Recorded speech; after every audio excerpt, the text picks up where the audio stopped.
ایک بہت بڑے بادشاہ تھے، بڑے اللہ کے ولی تھے۔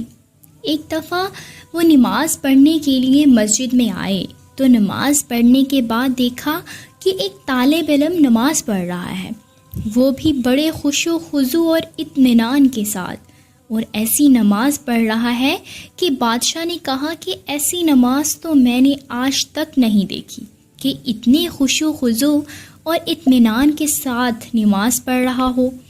تو بادشاہ کا دل اندر سے کہنے لگا کہ یہ طالب علم جو نماز پڑھ رہا ہے یہ اس قابل ہے کہ میں اس کو اپنا داماد بنا لوں۔ بادشاہ نے یہ نہیں دیکھا کہ اس کے پاس مال نہیں ہے، اس کی حیثیت نہیں دیکھی، اس کا حسب و نسب نہیں دیکھا، اس لیے کہ ان چیزوں سے اس کا کوئی تعلق ہی نہیں ہے۔ تو بادشاہ کے دل میں کہ اس کو اپنا داماد بنا لیتا ہوں۔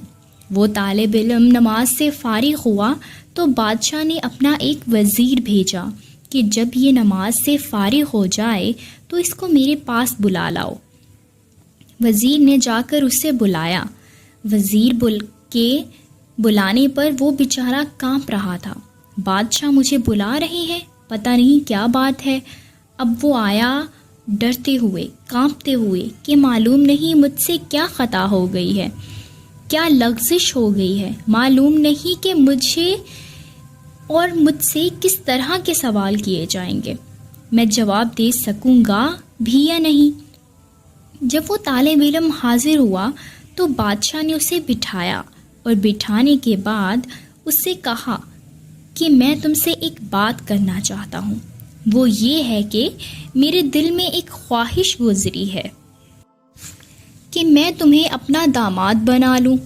تمہاری اگر شادی نہیں ہوئی ہے اور تم شادی کرنا چاہتے ہو تو میری لڑکی سے کر لو۔ بس جناب، یہ سننا تھا کہ اس کا دماغ چکرانے لگا، اس لیے کہ بادشاہ کی بیٹی سے شادی کر کے میں کیا کروں گا، کہاں رکھوں گا، کیا کھلاؤں گا، کیسی اس کی خواہشات پوری کروں گا۔ اسے ہو سکتا ہے دن میں 50 جوڑوں کی ضرورت ہو۔ اب بیچارہ چکر میں آ گیا، ہاں کہوں تو مشکل ہے، نہ کہوں تو بھی مشکل ہے، ہاں کہنے میں یہ مصیبت ہے اور نہ کہنے میں یہ مصیبت ہے کہ بادشاہ کہیں ناراض نہ ہو جائیں کہ میری طرف سے یہ پیغام دیا جا رہا ہے اور تو ٹھکرا رہا ہے۔ بالآخر اس نے قبول کر لیا۔ اس کے بعد شادی کا وقت آیا، شادی ہو گئی۔ شادی کے بعد رخصتی بھی ہو گئی۔ وہ اپنے جھونپڑے میں لے گیا، شہزادی کو اور کھانے پینے کا مختصر انتظام کیا۔ 1-2 وقت کے لیے اس نے کھانا بنا رکھا تھا۔ جب کھانے کا وقت قریب آیا تو دونوں میاں بیوی کھانے کے لیے بیٹھ گئے۔ دونوں شرما رہے تھے، دونوں نے کچھ زیادہ نہیں کھایا، کچھ کھانا بچ گیا۔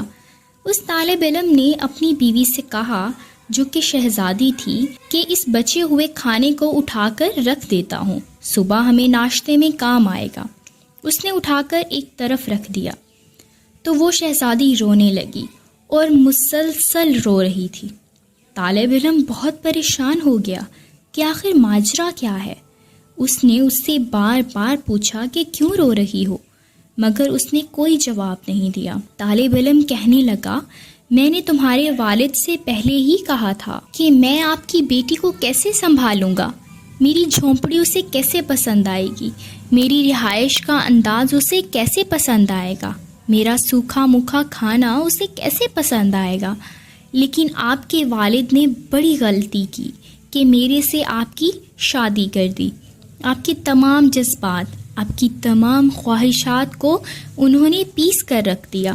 یہ آپ کے والد کی غلطی ہے، میری غلطی نہیں ہے۔ تو پتہ ہے شہزادی نے آگے سے کیا جواب دیا؟ شہزادی نے کہا کہ میں اس لیے نہیں رو رہی ہوں کہ مجھے جھونپڑی میں رکھا گیا ہے، سوکھا کھانا کھلایا گیا ہے، بلکہ میں اس لیے رو رہی ہوں کہ میرے والد نے مجھ سے کہا تھا کہ میں ایک متقی پرہیزگار اور اللہ والے سے تیرا رشتہ کر رہا ہوں، جو توکل اللہ کی دولت سے مالا مال ہے، لیکن میں نے یہاں آ کر آپ میں توکل نہیں دیکھا۔ آپ کہہ رہے ہیں کھانا کل کے لیے اٹھا کر رکھوں۔ جس خدا نے تمہیں آج دیا ہے کیا کل نہیں دے سکتا؟ اس لیے مجھے رونا آ رہا ہے۔